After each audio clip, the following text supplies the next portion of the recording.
expondremos el esquema del tema 88 de la parte general, la sociedad comanditaria, la sociedad de responsabilidad limitada y las sociedades anónimas unipersonales.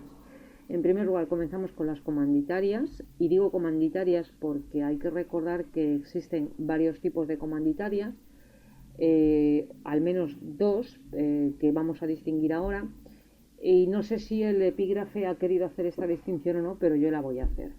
Recordad que estaba la comanditaria simple, que se caracterizaba porque el régimen jurídico era el del Código de Comercio, es decir, se regían por el Código de Comercio, y se caracterizaban porque al menos uno de los socios de la sociedad tenía la condición de comanditario, es decir, el resto eran socios colectivos, pero al menos tenía que haber uno comanditario.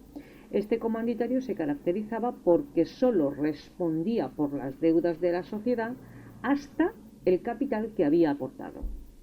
Y luego teníamos la comanditaria por acciones, que esta ya se regía por la Ley de Sociedades de Capital, la Ley 1.10, creo recordar que era, la Ley de Sociedades de Capital, y al igual que la anterior se caracteriza porque debe existir al menos un socio comanditario, pero con la peculiaridad de que el capital está dividido en acciones, es decir, el capital está integrado por las acciones que a su vez se integran por lo aportado por los socios. Debe haber socios colectivos y socios comanditarios.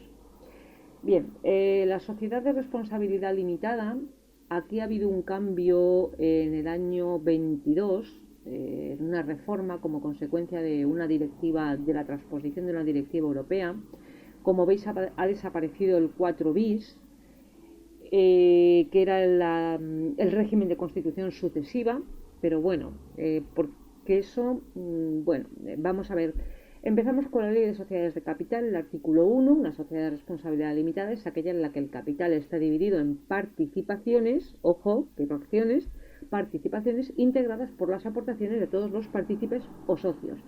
Ojo que en principio el término correcto sería partícipes, ya que son titulares de participaciones, pero la ley utiliza indistintamente la palabra socios y partícipes.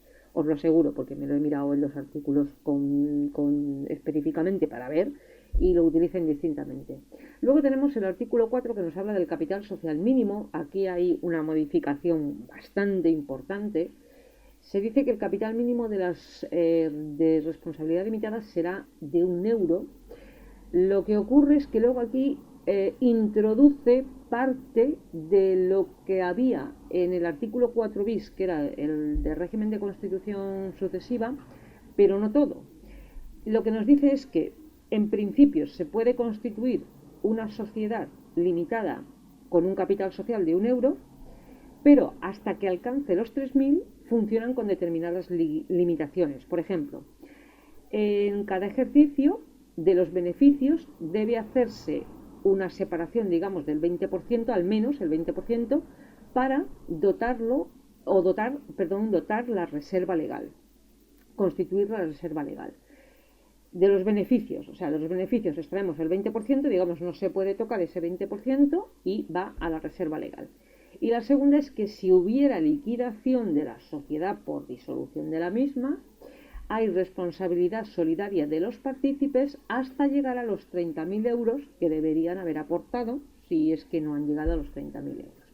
El artículo 19, porque no sabía muy bien qué contar de la sociedad de responsabilidad limitada, pero bueno, me he ido a la constitución de la sociedad, pues esto, al igual que en la anónima, por contrato entre dos o más personas, solo que aquí solo hay una modalidad de constitución, que es la constitución por contrato entre dos o más personas y de forma instantánea, quiero decir, en el acto de constitución y de elevación de este pacto a escritura pública. No hay, como en las anónimas, la suscripción pública de acciones o diferir. Bueno.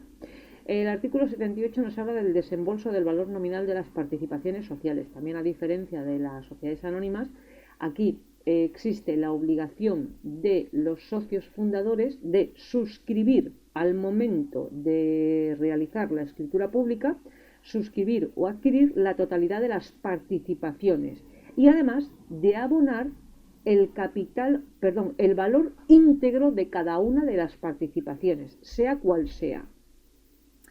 Y aquí entra un poco, vamos a ver qué hacemos. Si como capital mínimo tenemos 1 euro, imaginemos que hacemos participaciones de ¿cuánto? De 0,1 céntimo, por ejemplo. No sé, yo esto lo veo raro. A mí, claro, yo acostumbrada al otro sistema, lo veía raro porque dice íntegramente. Entonces, prácticamente todas las sociedades anónimas, perdón, las sociedades limitadas se constituyen con el capital social íntegro desembolsado, porque si como mínimo es 1 euro, aportar 1 euro no supone ningún esfuerzo a ninguno de los socios, con lo cual, en principio, todas las sociedades limitadas que se constituyan, existe la obligación de que se desembolse íntegramente el valor nominal de las acciones, pero es que no hay supuesto en el que no se haga. Bueno, sí, aquel en el que el capital mínimo sea distinto a 1 euro. Pero bueno, como da esta posibilidad de 1 euro, en fin, bueno, pasamos de este punto. El 90. Las participaciones sociales son una parte alícuota, indivisible y acumulable del capital. La condición de socio se adquiere con la adquisición de al menos una participación social. A la hora de, bien mediante la suscripción o la adquisición mediante suscripción de escritura pública al momento de constitución, o mediante su adquisición en un procedimiento de incremento de capital. Luego el 98 o el 91, el 98 sí, la participación sin voto. Existen también, como en las anónimas, las participaciones sin voto, pero aquí se aumenta el límite hasta la mitad del capital. ¿Vale? Recordad que antes era hasta el 20% del valor nominal desembolsado, y aquí es hasta la mitad del capital. Bueno, pues imaginaos una sociedad con un capital de 1 euro. O sea, cuando yo digo que esto es un poco raro. Artículo 107. Régimen de esto me ha parecido importante tratarlo por la peculiaridad, ¿vale? El régimen de transmisión. Tenemos 3 supuestos de transmisión. El régimen de transmisión voluntaria inter vivos, como regla general, es libre entre socios, también con el cónyuge, los ascendientes o descendientes. Para el resto de personas existen limitaciones estatutarias, que además está prohibido que se haga libre esta transmisión voluntaria inter vivos, con lo cual tienen que estar en los estatutos sí o sí estas limitaciones. Consisten, primero, tiene que haber una comunicación por escrito a los administradores de la voluntad del partícipe de transmitir determinadas participaciones o todas.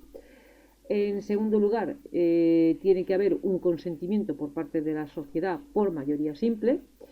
Primero, existe un derecho de preferente de adquisición durante un mes del resto de los partícipes, y consumido este mes, digamos de alguna manera que transcurridos 3 meses, ya se libera, desde la puesta en conocimiento a los administradores, se libera la transmisión, se pueden transmitir a cualquiera, si la sociedad no las ha adquirido o los partícipes no las han adquirido. Después tenemos la transmisión forzosa inter vivos, que es como consecuencia de la ejecución de un embargo. Esto es más complicado de lo que yo he puesto aquí, pero tampoco quería alargarme demasiado. Digamos que esta transmisión, el embargo se notifica a los administradores por parte de la autoridad judicial y da en el momento del remate a terceros. Recordad, el proceso de embargo era complejo, pero recordad este momento procesal del remate a terceros, que es prácticamente al final, ya casi al final. Pues aquí da un plazo, creo recordar que era de un mes, a los partícipes o a los administradores para que, bueno, pues con carácter preferente adquieran esas acciones. Si no, pasarán a quien las adquiera por mor del embargo, de la ejecución del embargo. Y luego tenemos la transmisión mortis causa, que como regla general pues se transmiten al heredero, pero pueden existir estatutariamente limitaciones y derechos de adquisición preferente durante 3 meses para el resto de los partícipes. Después tenemos el artículo 295 y siguientes, que nos habla de los incrementos de capital. Esto ya lo vimos en las sociedades anónimas, con lo cual no me reitero.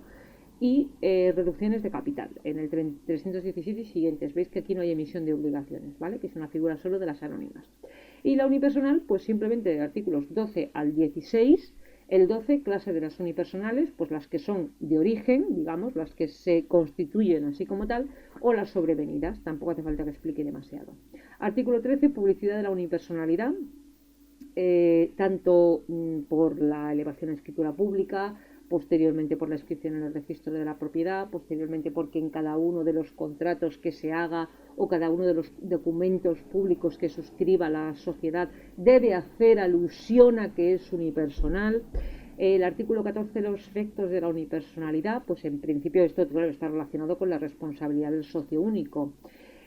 Hay un plazo de 6 meses desde que se constituye la sociedad, desde que se realiza la escritura pública, para inscribir en el registro de la propiedad o desde que deviene, me he expresado mal, es decir, hay un plazo de 6 meses desde que deviene, porque desde que se constituye en origen es un mes para inscribirla en el registro de la mercantil.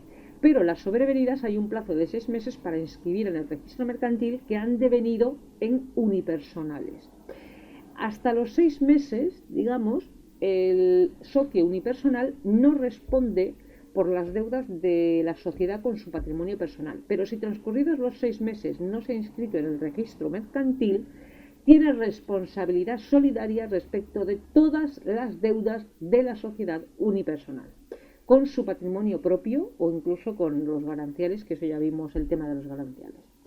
15. Decisiones del socio único. Esto tiene que estar documentado tanto por escrito como después en el registro mercantil. Y la contratación del socio, y además reunir todos los requisitos formales de una sociedad colectiva, anónima colectiva, ¿de acuerdo?